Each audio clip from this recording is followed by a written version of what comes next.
नीचे एक विस्तृत कहानी दी गई है जिसमें भेड़िया और शेर की मित्रता, संघर्ष और सीखने के पहलुओं को जोड़ा गया है। यह कहानी बच्चों और बड़ों दोनों के लिए मनोरंजक और नैतिक शिक्षा देने वाली होगी। भेड़िया और शेर की कहानी भाग 1, जंगल का राजा और चालाक शिकारी। कई वर्षों पहले एक घना जंगल था जिसमें सभी प्रकार के जानवर रहते थे। इस जंगल का राजा एक शक्तिशाली शेर था जिसका नाम सिंहराज था। वह न्यायप्रिय और बुद्धिमान था, लेकिन वह कभी कभी बहुत ही क्रूर भी हो जाता था। जंगल के सभी जानवर उससे डरते थे और उसकी आज्ञा का पालन करते थे। इसी जंगल में एक चालाक भेड़िया भी रहता था जिसका नाम भूरा था। वो बहुत चतुर और धूर्त था। भूरा जानता था कि अकेले रहकर शेर से टकराना मूर्खता होगा, इसलिए वह हमेशा ऐसे जानवरों की तलाश में रहता था जिससे उससे फायदा हो। भाग 2, शेर और भेड़िए की दोस्ती। एक दिन शेर बीमार पड़ गया। वह शिकार करने में असमर्थ था। उसे भूख सताने लगी। जंगल के जानवरों को उसकी हालत का पता चला, लेकिन कोई भी उसकी मदद करने की हिम्मत नहीं कर पा रहा था। भूरा यह मौका गंवाना नहीं चाहता था। वह शेर के पास गया और बोला, महाराज, आप जंगल के राजा हैं और यह जंगल आप ही का है।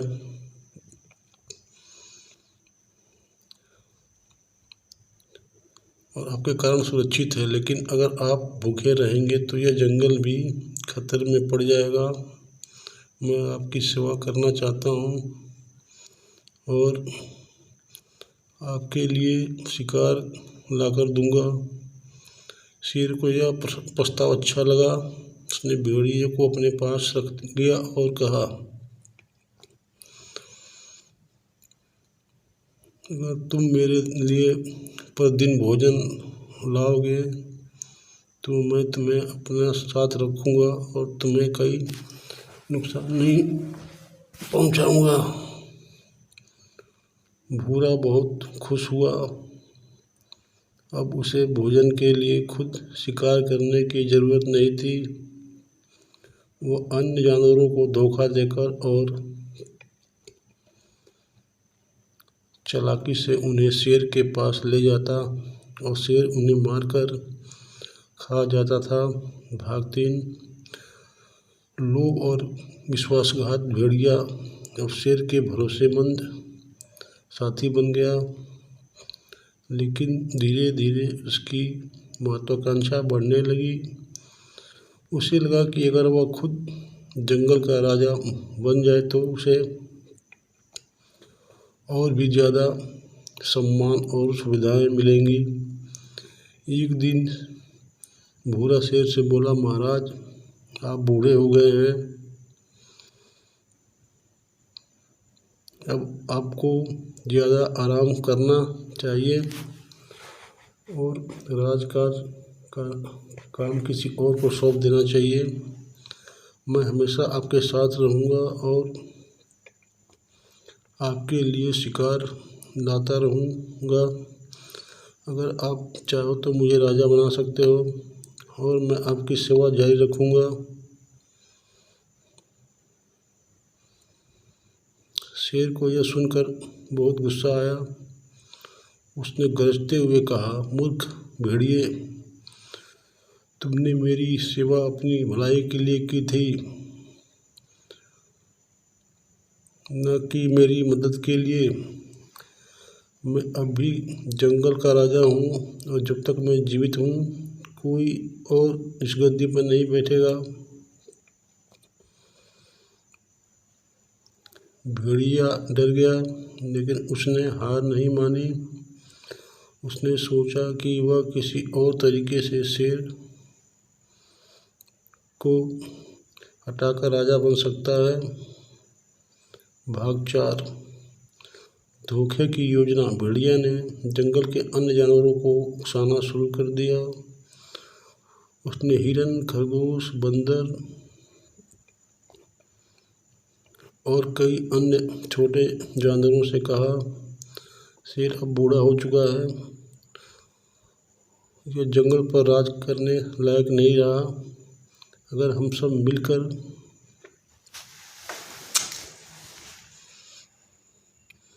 उसे हटा दे तो जंगल ज़्यादा सुरक्षित और शांतिपूर्ण हो सकता है। धीरे धीरे कई भेड़िए की बातों में आने लगे। उन्हें हमेशा से शेर से डर लगता था और उसके सामने शासन से परेशान थे। भेड़िए की योजना सफल होती दिख रही थी।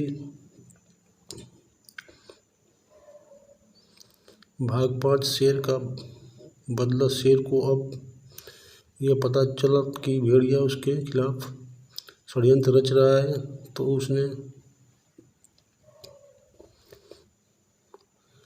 अपने पुराने दोस्तों से मदद मांगी।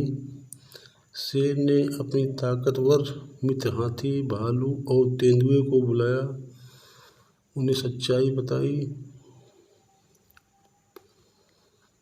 सभी ने मिलकर एक योजना बनाई।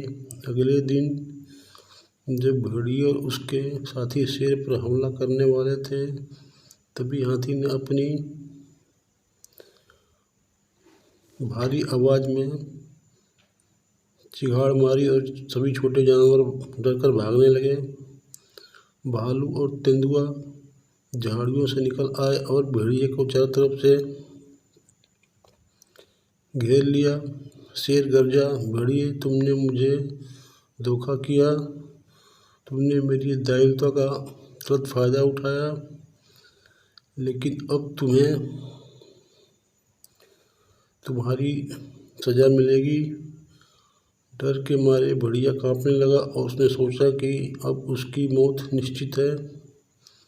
वह गिड़गिड़ाने लगा,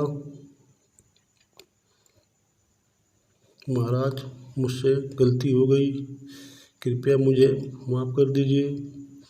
लेकिन शेर ने कोई दया नहीं दिखाई। उसने भेड़िए पर झपट्टा मारा और उसी जंगल से हमेशा के लिए बाहर निकाल दिया। भाग 6। जंगल में फिर से शांति। भेड़िए को चले जाने के बाद जंगल में फिर से शांति स्थापित हो गई। सभी जानवर खुश थे कि अब उन्हें किसी धोखेबाज से खतरा नहीं था।